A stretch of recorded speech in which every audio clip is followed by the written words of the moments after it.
Okay, hello everyone. It is late on the night of, I believe, June 14th, 2025. I want to do a quick update on what is going on with Israel and Iran.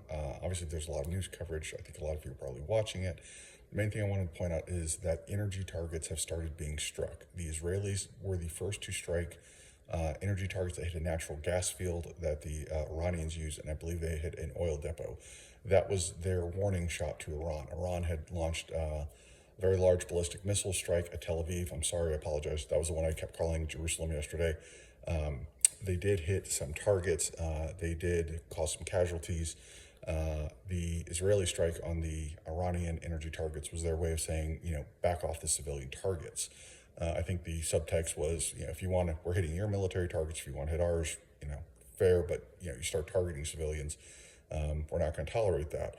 Now, to be fair, the Israelis have killed and wounded civilians throughout Tehran. The Israelis have been going for legitimate military targets, but you cannot hit anything in a city as densely packed as Tehran without doing collateral damage that impacts civilians. Right now, based on the numbers I can see, the Iranians are losing a lot more civilians than the Israelis are, even though the Israelis are targeting military and the Iranians are targeting civilians. There's a couple reasons for this. One, many of the Israeli strikes are assassination strikes, and so some of the people they're killing, they're in Tehran and they're in civilian areas. Two is that the Iranian air defense is all Russian equipment, S-300s, S-200s, Russian radar, things like that, and the Israelis have just wiped it out. The Israeli missile defense systems, things like David Sling and Iron Dome, also American systems like Patriot and THAAD, are proving extremely effective. The Iranians are breaching through the defenses through sheer numbers. They're putting up so many ballistic missiles and drones that they are getting through, some of them about 10 to 12%. I stand by what I said in my prior video that at the rate they're going, the Iranians are going to burn out their stockpile in about a week.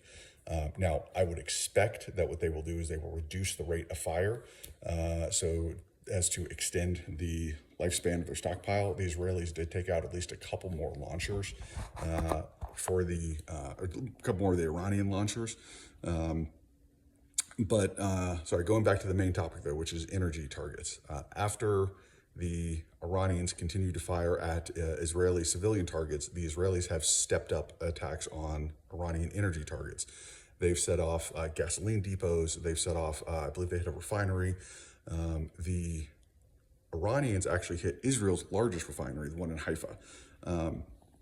So the point of this is that energy targets are now very much on the menu. When you know we have crossed the very final red line is when you hear Karg Island. Karg Island is where Iran exports all of its oil, most of which goes to China, by the way. If the Israelis hit that, that is the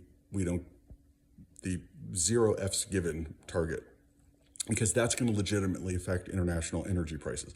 Now, Iran's not a huge oil exporter, so it's going to be a limited impact, and it impacts China more than anyone else, but oil is a global commodity. So if China loses its supply of Iranian oil, they have to buy oil from somewhere else, and that's going to drive up the price globally. So keep an eye on Karg Island. Right now, it has not been hit. As long as it remains not being hit, there will be some impact on global prices, but it will be muted. The moment the Israelis hit Karg Island, it's not going to be so muted anymore. So worth noting, and yeah, definitely keep an eye on this one. But energy targets, again, they're being hit. It appears the Iranians are committed to their decision to hit Tel Aviv and hit apartment buildings and housing developments and things like that. Again, they're not very accurate, so this is what they can hit. They have proven that they can overwhelm the Israeli defenses through sheer numbers of missiles, but they have to burn up a lot of missiles to do that. And most of the missiles they fire do not get through. So this is a very, very expensive and, from a military standpoint, utterly ineffective strategy by the Iranians. And it has opened up their own energy to being hit repeatedly by the Israelis. So I would say it's a very poor strategy on the Iranian part. Bad news, a lot of civilians are going to die in both countries, but that seems to be where we are. But either way, keep an eye on Karg Island. If you start hearing that name in the news and you start seeing pictures of explosions there, that means gas prices are going to spike.